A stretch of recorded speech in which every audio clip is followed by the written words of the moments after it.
uploading videos like this, videos where we look at events that are called supernatural. Why are we doing this, you might ask? Because there is more to this world than what we're being told.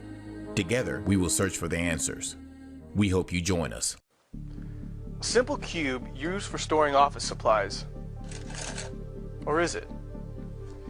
In his book, A Land Unknown, Hell's Dominion, Brian Melvin describes miles and miles of cubes, each one containing a person suffering the same punishment they inflicted on others before they died.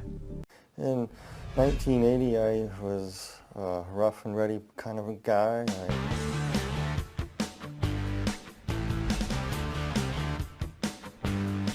Drank a lot and partied a lot, and I was moved to Tucson, Arizona, and I was working at a construction site, and one of the guys brought some water from Mexico that was contaminated, and I ended up drinking it by accident.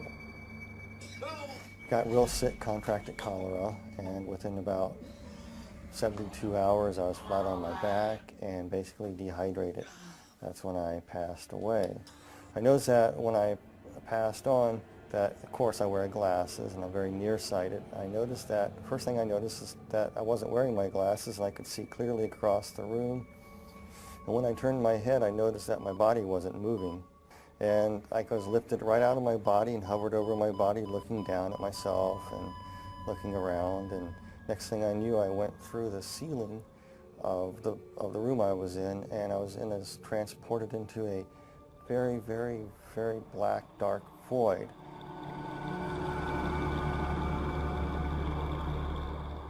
I could hear like somebody speaking to me, like telepathy. And it was explaining to me many, many things that I no longer remember, but most of the idea was explaining to you the whys of life, why there was evil in the world, why this, why, people have questions all the time. These were being answered to you as you were being transported to this light. And time you got to where the light was, you knew what happened, you know what's going on. You know what happened, you died, you're going to be judged, and everything as you're traveling, it's made so clear to you that what's happening is perfectly just and right. Oh yeah, I was going through the darkness and I was approaching the light there, and I noticed that on this rock, it was a big huge boulder right out in the middle of this darkness, and there was a person sitting on a throne. And the individual that was sitting on it was emanating light, very, very powerful, bright light. And there was a love and compassion too, but also a firmness and fairness emanating from this person. And I'm going, who is this? And the basic question that was coming to me through this thought was, look what you have done with God's gift. It was actually Jesus was speaking this to me. He said, if I let you into heaven with what you know now, that I'm just, right, perfect, you would misuse that and keep sin alive in heaven. You can't come in. He told me it was granted to me to see a land unknown that's best forgotten but will not be left unseen. That was it.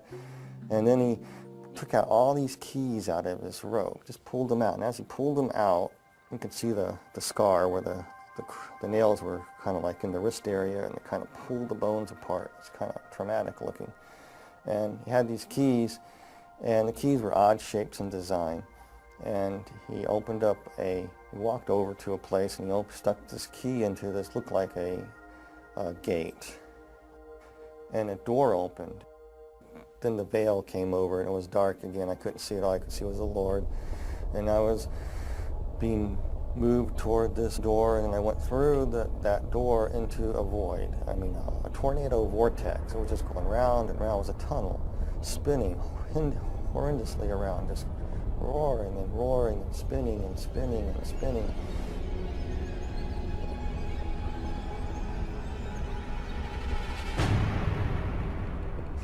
And it smelled horrible. I could hear these screeches and noises and sirens.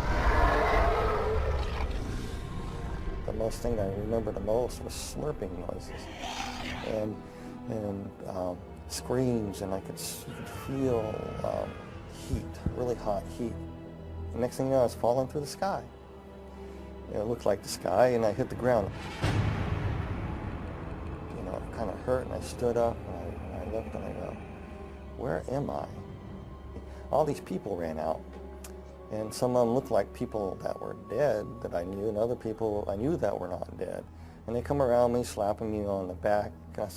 They got there awful quick because the house looked far away, but all of a sudden they were there, slapping me on the back, welcoming me there. But something just wasn't quite right with them because they looked weird. They had yellow glints in their eye, and their eyes were almost reptile-like. I looked over and I saw what looked like my best friend turn into somebody else. And I said, hey, wait a minute, you can't do that. You're not who you say you are. Who are you? And then all of a sudden I looked around and I go, all these people around me are not people. They began to morph into what they were. They were ugliest creatures I've ever seen.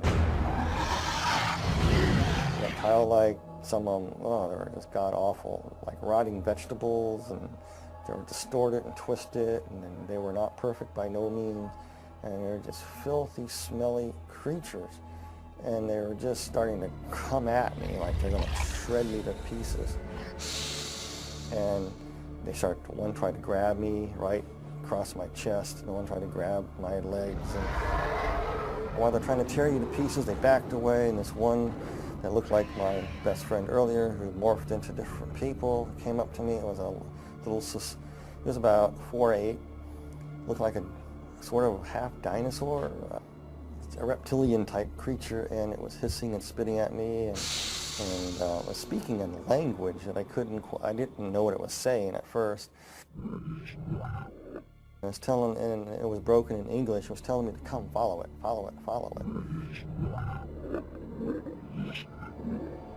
So he motioned to me, and we took a few steps, and all of a sudden we were at the end of the horizon. That doesn't make any sense, but we came across to what looked like the end of the horizon. You couldn't go any further, and I couldn't understand what it was. And yet I could look out, and I could see all this vast fields and mountains. And then that creature stuck its hand in this horizon, and he ripped it open like a veil, and he stepped out of it up onto this road, and he telling me to come, motioning me to come, so I did the same. I just went ahead, I got up, and next thing I knew, I was on a large, wide, dusty, flat road. I just came out of a cell, a cube. It was around 10 by 10 foot square. It could have been 14 by 14. That's what the dimensions were. And there was a cell next to it, and there was a cells above it, kind of set back, concave, so they're going up. And there were 6 of them to the roof of this place. And in the walls are embedded people in cells. And he pointed to another cube, and in this cube I was looking at, there were people inside these cubes. Some were vacant, some people waiting for people to arrive like I did. There's this person in there, and I was just looking at them, and then it was showing me another person. Each person that was in their cube was like they were reliving parts of their life all over again, but not in a very pleasant way. It's like a living nightmare. And as we were walking along, I realized that hell is just an enormous big place, and there's many other parts to hell that I did not see. I just saw this place called the pit. And so it says, it's been granted to thee, follow me out to the middle of the road. So we walked out in the middle of the road, and all these demons and creatures running around, and I saw all these people in various stages of torment. And some of these demon creatures inside these cubes were going in at will. And they would be attacking people in various ways. But to the people, they look like other people, or times in their lives, or they look like demons. Whatever their worst nightmare was is basically what they were living. We walked along to another cube, looked inside of another individual that was there, and it reminded me of an old sailing ship. And this guy used to be a captain of the ship, and he was being flogged. Things that he did on this old sailing ship. He did it for pleasure for these people because it was his ship, and he liked to be mean to his crew, and it was being meted back to him. noticed this being, this creature looking at me. It was in a cube at first, and the person who was looking at this this creature, it was one of those tall creatures with the faces that went around, but it was of a beautiful purplish color, in a way, kind of a beautiful creature, but hideous at the same time. And with its faces revolving around, very seductive, very, very flattering, very, very persuasive. It would try to plant thoughts in your mind, trying to tell you, why would such a good God allow people to suffer like this? It was trying to get me to curse God. I really don't know who the demon creature was. I know he had great power and authority. He either was the second in command or he could have been Satan himself. This one vortex was spinning, and a lady that had just died in a car wreck came through, and she was deposited right there. And I saw her as she arrived, and inside her cube, she saw it as the illusion of her grandmother's farm, her grandparents' farm that she loved so well as when she was growing up. And her grandmother recently passed away too, so she got in this cube, and immediately she thought she was in heaven because there was a grandmother waiting there welcoming her. The grandmother that was actually a demon that gave the illusion of being the grandmother said, "Dear Pudding, you made it to heaven. I'm so glad you're here." And she really thought that she was in paradise. But there was a darker side to her. She would make her children be what she wanted. Her children wanted something else. She wanted them to be this. And if they didn't do it her way, it was the fist. It was verbal abuse. It was cutting down. So as she sat down, I was watching it, and the tree's limbs just grabbed her. And then she realized she was not in paradise. And as we passed some cubes, there were people inside, and they were trapped in flames. And it was like their skin was still intact, but they were burning. And there was an individual, and he was playing pool. And this guy was a child serial killer, but he lived in the 1940s. But he was in this pool hall playing this pool before the punishments would commence again. He thought he had a break. And then these people in there would torment him and come and run and just grab him and tear him up. And out of the sky I could see this big demon coming down. It reminds me of a snake. He just gobbled him and swallowed him. Then all these other little demons came up and said, that's no fair. We didn't have our chance with him yet. Regurgitated him back up. He was whole. I know this sounds really bizarre, but that's what happened. Then all the other little demons, little teeny things, about 3 foot tall, just jumped on him. And he was powerless. And they were beating and clawing him. And there was no rest for this guy whatsoever after that. It was constant torment. Everything that he ever done was being justly put back to him. Came to a cube, and I was looking at this, and this was a woman. She was dressed in fine garb. She was a temple prostitute, basically what it was. And she was somebody who died in Corinth around 69 AD. For a price, she would have a newborn son. For some reason, their religion was some strange thing. When you have a newborn son, you can offer it into a statue, and there's flames underneath the statue. You put the baby on the statue, and basically the baby would be cooked. And here she is in this temple. There was no let up to her torment. It was almost like all the little babies that she burned that were hers and other people's were tormenting her, mocking her, pouncing on her, just crawling and tearing her up. And she just screamed, and I had to turn away and walk.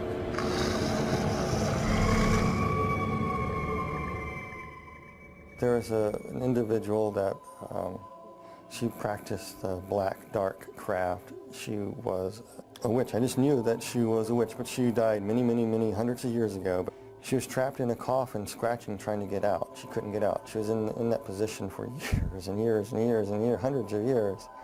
And then finally, when she got it open, all the demons would pounce on her. I walked on to another cube. We looked in this other cube on this row, and there was another lady. And she believed that Mother Earth could save her. And then if she honored the trees and the rocks, and she was into this nature thing, and part of their religious practice that she would practice would be getting out in the fields and dancing around a fire with a bunch of other people doing the same. The people that she thought that she was with were actually demons, and they would come up to her and say, "You did this." They pick up a stone. You say, "The stone will save you here," and they smacked her with it. So she was standing there, and the demons reached down there and reached in her mouth, ripped out her tongue and part of her thing. Says, "You talk bad? Oh, the stones are not going to save you. Nobody can save you." Then they ripped off her, just actually took her skin and just peeled it off. It was really slow and agonizing to shreds. It done nothing to the skeletons. Then they took the bones and broke the bones. And she felt everything. Then her body would come back together. The flesh would come back together. And she'd be whole again, and it would start all over again. A different scene would happen.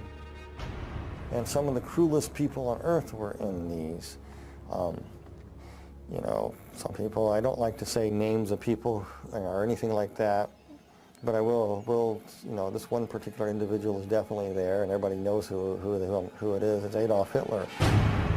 Hitler was sitting in a cube. The cube was open, and it was just burning flames. He's just sitting there burning. And his flesh wasn't burning, and he had this hideous look on his face. And he was, as he was burning, the flesh would be rotting, and he was feeling every bit of it. It was almost like every oven of the gas, of the concentration camps, all the tortures that went on there were being meted back to him in one intense flaming bit of stoked up white hot heat that would rot his flesh away at the same time, make him ashes, come back. He was just being tormented like that. He was just, I remember having a weird look on his eyes. It was just angry, vicious anger. When we return, Brian Melvin tells how for a moment he thought he may be trapped in hell for all eternity. We were walking in another segment of hell near the back recesses of the wall, another segment of the deep dark pit. And we're coming to this one pit there was one place, and the cube was open, and inside there, this demon was trying to get me to go inside this cube in what looked like a dentist chair. I'm not afraid of dentists at all, but this thing looked like a dentist chair to me, with all these hideous creatures in there trying to say, "This is where you are going. And they want you in this cube here." And they were trying to get me in there, and I didn't want to go. And this part is very hard for me, because you got to understand, you are so scared, and this whole time you're there, you're just saying, "Jesus Christ, Jesus Christ, Jesus Christ." By that time, I was probably saying "Jesus Christ" so fast, "Jesus Christ" so fast that it was a blur. That's all I can say. They wanted me in this cube, and I was scared. I didn't want to go in this thing. And like I said, throughout the whole time, you felt a connection with somebody from above, the Lord. And then all of a sudden, you could feel something coming for you. I was so petrified, I couldn't distinguish what it was. You could feel the footsteps walking behind you, and the ground thundering. And as it closer, whatever it was walking behind me. And I was too scared to turn away to see who it was, because I didn't want these things to rush me and grab me. And all of a sudden, they started coming toward me. And then the presence got right behind me, and they all scattered. And that purplish, big, tall, demonic creature, the regal creature, kind of backed slightly away and kind of bowed and kind of walked out, just kind of slithered on into the mist, into the darkness of hell. And the Lord was carrying me up.